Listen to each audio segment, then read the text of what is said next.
So guys, mayroon tayo dito tanggap na laptop na HP. Yan i7. So ang issue doon nito, sabi ni customer, namamatay. So try natin. Nakasaksak yung charger natin. Isalpak natin muna dito sa laptop. Then power on. So nag-power on na yan.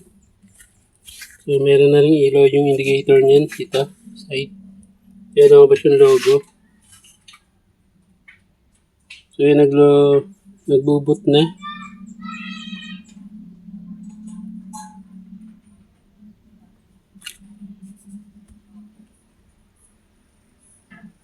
I-cover lang muna natin yung may password pa pala to. So ay yun, namatay na. Namatay na siya. Yun, namatay. Namatay din yung charging dito. So, check ko muna yan kung bakit na siya ganun. So, gutin muna para safe. So, try natin itong sukatan ng voltage yung charger.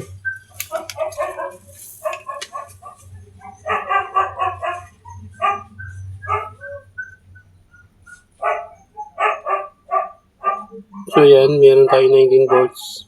19.6 volts. So, okay yung charger natin. So, bakit siya namatay? So, salpak ulit natin.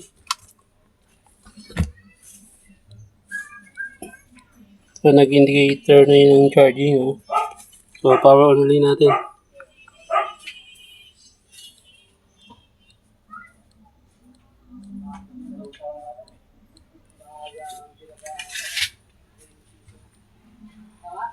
So, booting na naman. Loading tayo.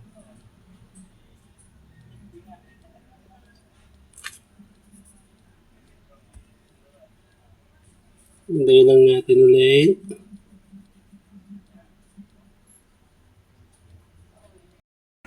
So yun guys, namatay na nga ulit.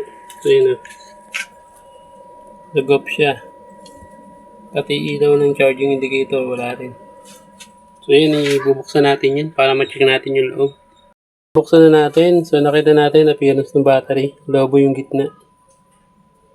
So tapos, nakita natin 2016 pa pala to. May 2016. So ibig sabihin mga 9 years na to. So sabi ni customer, hindi pa raw ito nabuksan, ngayon lang. So 9 years bago nabuksan o bago nasira. Possible battery. So kaya namamatay. So check upin natin yung battery, pati yung motherboard plus yung charger. So tatanggalin muna natin yung battery niyan. Ipa-plug and play muna natin sa charger to kung mamamatay o hindi. Sige, cut ko muna. Ayan guys, tinanggal natin yung battery. So nag-plug and play tayo. Ayan ang lobo yan. Lobo yung gitna. So yan, kanina pa yan, hindi pa siya namamatay. So tanggal ang battery niyan. Naka-plug and play tayo. So yan, confirm. Battery lang ang sira. So kaya namamatay. So papapalitan natin ito ng battery. Kasi to, almost nasa 9 years na. Look at. Ngayon lang nasira. So yun guys, so okay na yung laptop. So ito na yung bagong battery, yung luma. So working na, hindi na siya namamatay.